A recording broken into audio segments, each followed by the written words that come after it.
Hey there, John Morris here, johnmorrisonline.com, and welcome to another episode of The John Morris Show. So, I was recently asked, I need more business for my freelance services. So, how do I get busier with more clients each month? So, if you followed me for any amount of time, you know that I constantly harp on having a process for getting clients. So the first part of my answer is you need to have a process for doing that. Now that seems a little bit simplistic, but the distinction, the insight I'm trying to give you here is that what a lot of people do is they either go on freelance sites and they put up their profile and they kind of sit back and hope that people hire them, or they even get out and start bidding on projects, but they don't have a real set plan or strategy for how they approach each one. So they don't have any sort of set process for approaching them. Or they set up a website and kind of follow the if you build it, they will come idea, which of course doesn't happen. And then end up in this situation where they're wondering why they're not getting the amount of clients that they want. So my point, or the distinction I'm making here, is that you need to actually have a step-by-step system in place for going out and getting clients, not hoping that they'll come to you, not even if you're creating content, not creating content hoping people will see it and like you and then just think you're great and hire you. You need to have an active step-by-step system in place. Okay? So that's the first thing. You need a system for attacking this. Now, of course, the immediate question after that is what system? So the system that I teach revolves around a really simple idea. It's that any business, it doesn't matter if it's freelancing, it doesn't matter if it's online, doesn't matter if it's offline. Doesn't matter if you're selling web design. It doesn't matter if you're selling magazines. It doesn't matter. Every business needs three key things. You need traffic, you need leads, and you need sales. So you need people seeing your offers. You need people who are interested in what you do and are your highest potential customers. And then, of course, you need to actually make sales and convert those people into customers. Okay, so that's the first thing. Now, the question is, how do you go about doing that? Well, the process that I teach is called the Freelance Funnel, and it has three main phases. The first phase is attract, the second phase is sell, and the last phase is wow. So the first thing that you need to do is you need to have a way for people to find you. You need to be doing something to create interest around you, to create a buzz, to be constantly talking to people and attracting the ideal clients. So in that, you need to first know who your ideal clients are. So you need to have a very defined, specific client that you're looking for. Again, the real trick here is to move away from trying to be a generalist where you say you do PHP, HTML, CSS, and being a specialist where you say something like, I build membership sites for people using WordPress, right? So you need to move away from being a generalist into a specialist. It helps you target better, and it will help you command a higher price for your services. Then you need to create interest. So the easiest way to create interest, the best way in my opinion, is to start creating content. Is to start putting content out on the networks where people look for these kind of things. On YouTube, on LinkedIn, on sites like Medium. Have a social network account on Twitter and Facebook and be putting content out there. Go on places like Quora, or if you're in the developer community, places like Stack Exchange or WordPress Exchange, and answer questions.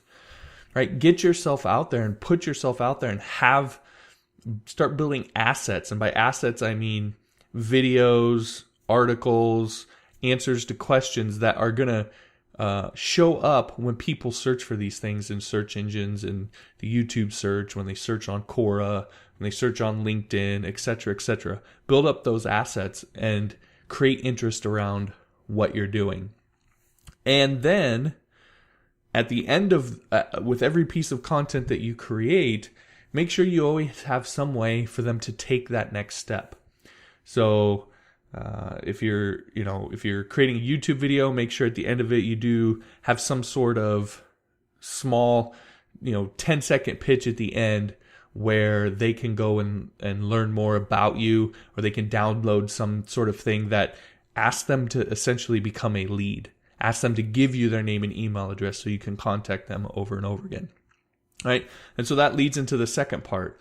There's attract and then there's sell. So the point of attract is to get traffic and collect leads. The point of sell is, of course, then to turn those leads into customers. Now, a lot of people make the mistake of when they get a lead, then they just start hammering them with marketing messages and trying to convert them into a customer as quickly as possible. If you're in a situation where there's a lack of options, then that can work. However, given the internet today, almost nobody's in a situation where there's a lack of options, especially if you're selling some sort of digital service like web design or SEO and so forth. There's not a lack of options. So hammering people with marketing messages isn't going to work. Instead, what you need to do is you need to continue to educate them, and then can also, along with that, continue to put your offer in front of them. So again, for your leads, you want to continue to create content for them. It's going to be higher level content. It's going to be content that's more specific and has a sales purpose behind it. Now, I'm not saying you create just sales pitches and send them to people. I'm saying you create content that covers certain important sales points. And then again, at the end, you give a short 10 to 20 second blurb about your services and how if they want to just have someone do it for them, then they can hire you to just do it for them instead of them having to hassle with all of it. Okay? So you can continue to do that. And when you do that, because it's content, because you're not hammering them with marketing messages, you can go on forever doing that. You could have someone sign up as a lead, and because you're putting out great content, stick with you for 6 months and then finally hire you after 6 months. Or they might do it after a week. But the point is you can continue to create content over and over and over again and continue to put your offer in front of people. But because you're creating valuable content, you're not going to just tick off a bunch of people and them eventually get off your list. Obviously, you'll always have that happen, but putting out good content gives you the leverage to be able to put in those soft sell pitches. Right? So as you do that, you're creating assets on the front end to bring in traffic. You have systems in place for collecting leads. You've developed a strategy for producing regular content for your leads, and now they're turning into customers. The final piece of the puzzle, probably the biggest thing and the thing that so many people overlook, is once they become a customer or a client, you need to wow them. You need to blow them away so that when they become a client, they become a client for life.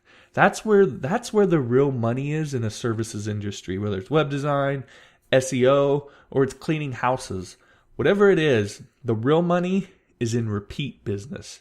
And so when someone finally does hire you, you need to make sure you really blow them away. Now, depending on your industry, there's lots of different ways that you could get that accomplished.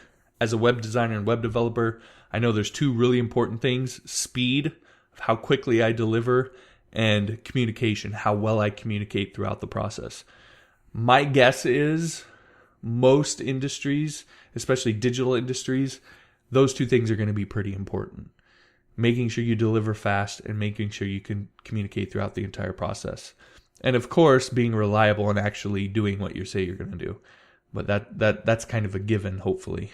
So again, to recap, the two important things are having a system, and then the system that I described, attract, sell, wow, to get you traffic, sales, and leads, and then ultimately repeat business as a result. So hopefully that answers your question about how you can get busier with clients And again, the important thing to remember is you need to actively go out and get them. They're not just going to come to you. And if you don't have the will to do that, then maybe you ought to rethink being in the freelance business. And that's just fine. That's completely fine. That's not a knock on you or attack on your character. This is what's required to be a freelancer. So again, if that's what you really want, you need to put in this time and this effort to go out and get those clients. And this is the process for doing it. All right. So that'll do it for this episode of the John Morris Show. If you have a question, you can head on over to Quora and ask me. Quora.com/John-Morris-67. You can ask your question there and then invite me to it. Also, you can hit me up on Twitter at JPMorris, #JMO I want to know, and I will try to answer your question as well. Finally, if you haven't yet, you can head on over to johnmorrisonline.com.